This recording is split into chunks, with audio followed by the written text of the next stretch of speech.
परमेश्वरी बहिनी पर। या देवी सर्वभूतेषु मातृरूपेण संस्थिता नमः तस्यै नमः तस्यै नमः तस्यै नमो नमः। दुर्गा महारानी वो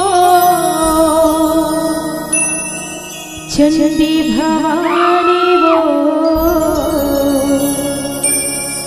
नौ दिन नौ रात दाई तोला मनावो नौ दिन नौ रात दाई तोला मनावो। चलिए एक बार जोरदार जयकारा हो जाए। बोलिए चंडी मैया की, बोलिए खिलाड़ी मैया की। झूम झूम के झूम झूम